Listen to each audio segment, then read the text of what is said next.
Hello, everybody. My name is Ryan Koki, and welcome to the Seahawks Recap Show, and welcome to another Seahawks off-season video. It's day 6 and 7 of Seahawks free agency, and yeah, the Seahawks have made some more depth moves. So let's get in to recapping the day 6 and 7 free agency report for the Seahawks. Before we get into the video, if you like this video, please consider giving it a like, as it helps me know if I'm doing a good job on these videos or not. And if you would like to stick around, please consider subscribing so you don't miss out on any future content from this channel. That would be greatly appreciated. But let's get into the Seahawks day 6 and 7 report.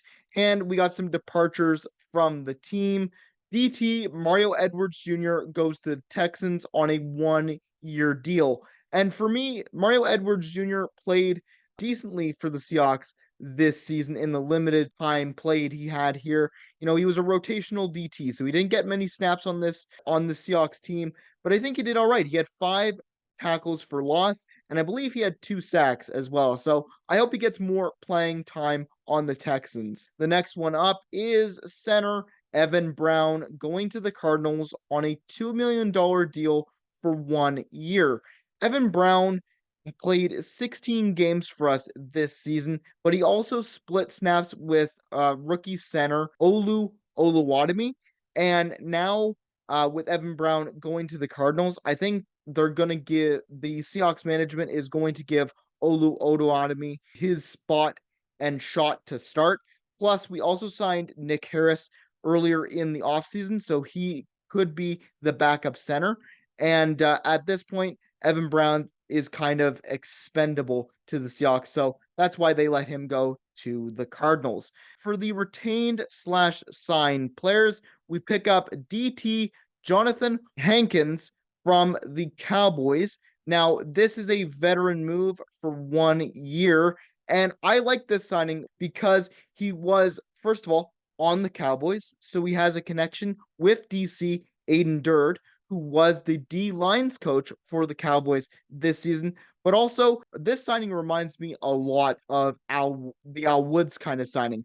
A big run-stopping DT that's going to be used in a rotation role, maybe on third downs to try to stop the run. And it looks like the Mike McDonald system wants 300-pound DTs, and Jonathan Hankins fits that bill. So I'm happy with this signing. And another signing I'm happy with is actually safety Kayvon Wallace from the Titans on a 1-year deal. The reason why I like this signing in particular is because now in our safety group, we have Kayvon Wallace, we have Julian Love, we have Jarek Riddick, and we have Kobe Bryant. Plus, we have Rashawn Jenkins. And the thing that makes Kayvon Wallace special is that he can play safety and corner, which makes him a very versatile option. It reminds me of kind of like a Kyle Hamilton kind of role that Mike McDonald liked to run on the Ravens defense last year. You know, Kyle Hamilton was the guy that was just flying around all over the place. Kayvon Wallace could potentially fill that role, or if the Seahawks decide to run their 3 high safety sets in the nickel and dime like they did a lot last year, he could also fill that role. Plus, he's a very good tackler, and we need tacklers on this team to try and rectify all the missed tackles we had last season. Anyways, that is it for the Seahawks day 6 and 7 free agency report. How do you guys feel about these signings from the Seahawks?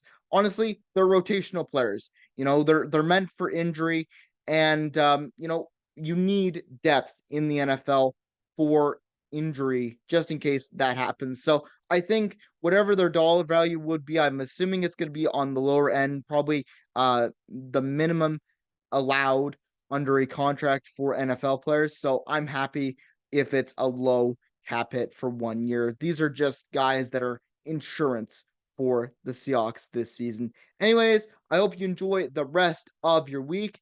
Go Hawks, go, and I will see you in the next video. Take care.